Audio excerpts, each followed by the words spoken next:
এভাবে যদি বানিয়ে নেওয়া যায় ফুলকপি আলুর ডালনা, তাহলে কিন্তু মাছ মাংস বাদ দিয়ে এটাই খেতে ইচ্ছে করবে, এতটাই সুস্বাদু হয়। এর জন্য প্রথমেই বেশ বড় বড় করে কেটে রাখা ফুলকপির টুকরোগুলোকে সাদা তেলে ভেজে নিতে হবে। বেশ লালচে করে ভেজে নেব, তাই একটু সময় লাগবে। গ্যাসের ফ্লেমটা মিডিয়াম টু লোতে রেখে একটু সময় হাতে নিয়ে ফুলকপিটাকে ভেজে নিতে হবে। বেশ লালচে রং ধরে আসলে ভেজে নেওয়া ফুলকপিগুলোকে তুলে নেব। আপনারা চাইলে এই রেসিপিটা শুধু ফুলকপি দিয়েও করতে পারেন, তবে আলু দিলে ব্যাপারটাই একটু আলাদা হয়। আলুর একটা নিজস্ব স্বাদ আছে যেহেতু, তাই ফুলকপি আলুই বানাচ্ছি আজকে এভাবে ডালনা স্টাইলে, অসাধারণ লাগবে। ফুলকপিটা ভাজা হয়ে যাওয়ার পর কড়াইতে আরও খানিকটা সাদা তেল অ্যাড করে তারপর তাতে দিয়ে দিলাম ডুমো ডুমো করে কেটে রাখা আলুর টুকরো। এবার আলুটাকেও বেশ লালচে করে ভেজে নিতে হবে।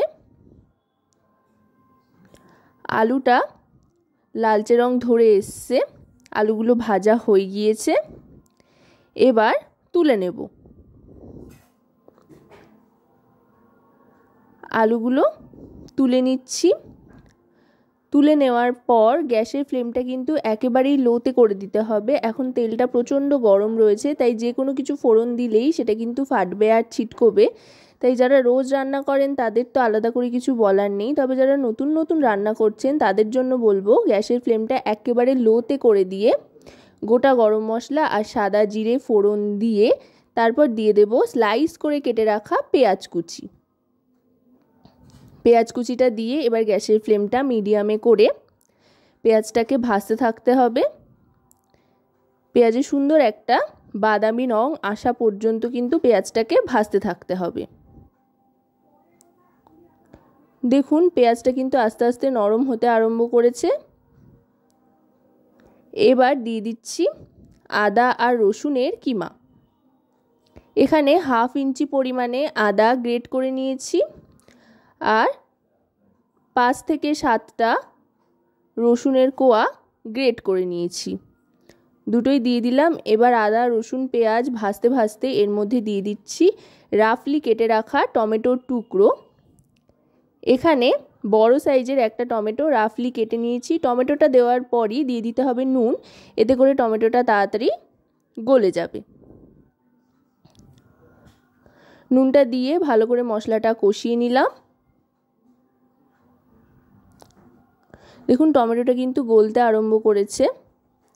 গ্রেভির মেন জিনিসই কিন্তু এখানে টমেটো, তাই টমেটোটা ভালো করে গলে আসলে গ্রেভির টেস্ট কিন্তু অনেক গুণ বেড়ে যাবে। এবার দিয়ে দিচ্ছি এতে হলুদ গুঁড়ো 1 টিস্পুন পরিমাণে, রোস্টেড ধনে আর জিরে গুঁড়ো 1 টিস্পুন পরিমাণে, আর দিয়ে দিচ্ছি Kashmiri red chilli powder 2 teaspoon পরিমাণে, এতে করে খুব সুন্দর একটা রং আসবে।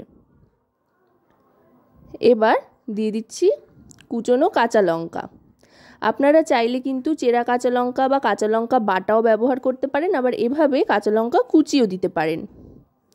আর কাঁচা লঙ্কার পরিমাণটা আপনারা যতটা ঝাল খাবেন তার উপরে নির্ভর করে কম বেশি করে নিতে পারেন। দেখুন মশলাটা কিন্তু প্রায় কষে এসছে, টমেটোগুলো একেবারে মিলে গিয়েছে। এবার দিয়ে দিচ্ছি সামান্য একটু জল, যাতে মশলাটা লেগে না ধরে। গ্যাসের ফ্লেমটা মিডিয়াম টু লোতে রেখে ভালো করে মশলাটা কষিয়ে নিতে হবে। দেখুন মশলা থেকে কিন্তু তেল ছাড়তে আরম্ভ করেছে, মশলাটা কষে এসছে। এবার এর মধ্যে আগে থাকতে ভেজে রাখা আলু আর ফুলকপিটা দিয়ে দেব, দিয়ে ভালো করে মিশিয়ে নেব। আশা করব রেসিপিটি আপনাদের ভালো লাগবে। ভালো লাগলে অবশ্যই রান্নাবাটি চ্যানেলটিকে সাবস্ক্রাইব করে লাইক শেয়ার কমেন্টের মাধ্যমে আমাদের পাশে থাকবেন, আর পাশে থাকা বেল আইকনটি অন করে দেবেন সবার আগে সমস্ত রকম নতুন রান্নার নোটিফিকেশান পাওয়ার জন্য। আর যদি রেসিপিটি আপনারা আমাদের ফেসবুক পেজ থেকে দেখেন তো অবশ্যই রান্নাবাটি ফেসবুক পেজটিকে ফলো করার অনুরোধ রইল। এবার সামান্য একটু জল দিয়ে দিচ্ছি। ফুলকপি থেকে কিন্তু একটা জল ছাড়বে যেহেতু, তাই খুব বেশি জল কিন্তু এখানে ব্যবহার করার প্রয়োজন নেই। আর এই রেসিপিটা যেহেতু ডালনা, তাই কিন্তু খুব একটা বেশি ঝোলঝোল হবে না, একটু গামাখা গামাখা হবে, মাখো মাখো টাইপের। তাই খুব বেশি জলের কিন্তু এখানে প্রয়োজন নেই। সামান্য জল দিয়ে ভালো করে মিশিয়ে নিয়ে গ্যাসের ফ্লেমটা একেবারে লো করে দেব, দিয়ে ঢাকনা চাপা দিয়ে দেব ফুলকপি আলু সেদ্ধ হওয়ার জন্য। মিনিট 5 ঢাকনা চাপা দিয়ে অপেক্ষা করতে হবে। 5 মিনিট বাদে ঢাকনাটা সরিয়ে নিলাম। দেখুন ফুলকপি আলু দুটোই কিন্তু একেবারে চেঞ্জ হয়ে গিয়েছে, সেদ্ধও হয়ে গিয়েছে, দেখেই সেটা বোঝা যাচ্ছে। আর অসাধারণ একটা গন্ধ ছাড়ছে। কত ভালো গন্ধ ছাড়ছে সেটা বুঝতে গেলে কিন্তু বাড়িতে অবশ্যই এভাবে একবার রান্না করে দেখতে হবে। দেখুন জলটা, যেটা এক্সট্রা জল ছেড়েছিল ফুলকপি আলুর থেকে আর যেটা দিয়েও ছিলাম, সেটা জলটা একদম টেনে গিয়েছে, একেবারে শুকনো শুকনো হয়ে গিয়েছে। এবার গ্রেভির জন্য ঈষৎ উষ্ণ গরম জল দিচ্ছি অল্প করে।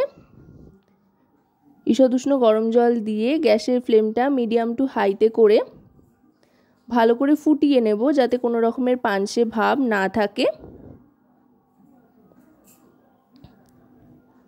এবার এর মধ্যে দিয়ে দিচ্ছি সামান্য একটু চিনি, এতে করে স্বাদটা কিন্তু আরও বাড়বে।